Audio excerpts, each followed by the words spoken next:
एक गांव था, नाम था ढोलकपुर। बड़ा ही शांत और सुंदर गांव था। लोग हमेशा खुशी से झूमते थे क्योंकि उस गांव में रहता था महाराज रायस्टार, जो अपने गांव के लिए एक शेर था जो कभी अपने लोगों के साथ गलत होने नहीं देता था। लेकिन उस गांव में छुपा था एक डरावना राज, एक राज जो सबके दिल में था पर जुबान पे नहीं।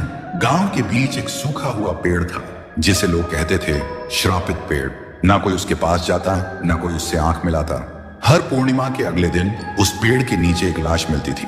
लोग कहते रात में कोई आता है और लाश छोड़ जाता है, लेकिन कभी किसी ने कुछ देखा नहीं, और देखता भी कैसे। जो देखता वो अगले दिन पेड़ के नीचे होता था। एक दिन रायस्टार ने ठान लिया, बस अब और नहीं, इस राज का अंत मैं ही करूंगा, क्योंकि ढोलकपुर का नाम मिट्टी में मिल रहा था। फिर एक पूर्णिमा की रात रायस्टार चुपके से जाकर पेड़ के पास बैठ गया। रात के 2 बजे एक आवाज आई,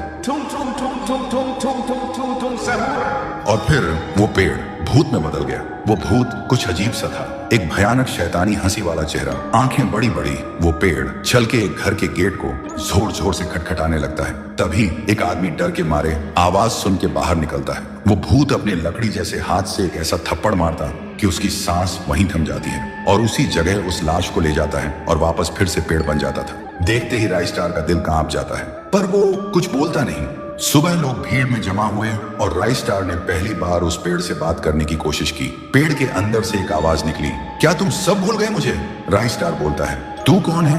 पेड़ बोलता है, मैं हूँ ठुन ठुन ठुन साहुर। एक वक्त था जब मैं भी इस गांव का एक प्यारा सा बच्चा था, लेकिन 100 साल पहले मुझे इसी पेड़ से रस्सी बांधकर उल्टा लटका दिया गया, गांव वालों की आंखों के सामने, और मेरी मौत को तमाशा बना दिया गया, सिर्फ इसलिए क्योंकि मैंने एक राज देख लिया था जो लोग छुपाना चाहते थे।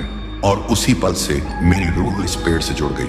उस दिन से मैं इंसान नहीं, एक सज्जा बन गया, और हर पूर्णिमा में एक राजदार को चुनता हूँ और फिर उसे उसकी खामोशी का हिसाब देता हूँ। रायस्टार बोलता है, लेकिन अब तो वो लोग मर चुके हैं ना जो तेरा कसूरवार थे। अब तू मासूम लोगों को क्यों मार रहा है? पेड़ कुछ देर चुप रहता है, फिर बोलता है, ठीक है, बस एक बार मुझे याद करो, एक दिया जला दो, फिर मैं कभी किसी को नहीं मारूंगा। फिर रात में सब लोग आते हैं, एक एक दिया जलाते हैं, और तभी पेड़ अपने आप से आग पकड़ लेता है और आखिर में मुक्ति मिलती ठुन ठुन ठुन साहुर को।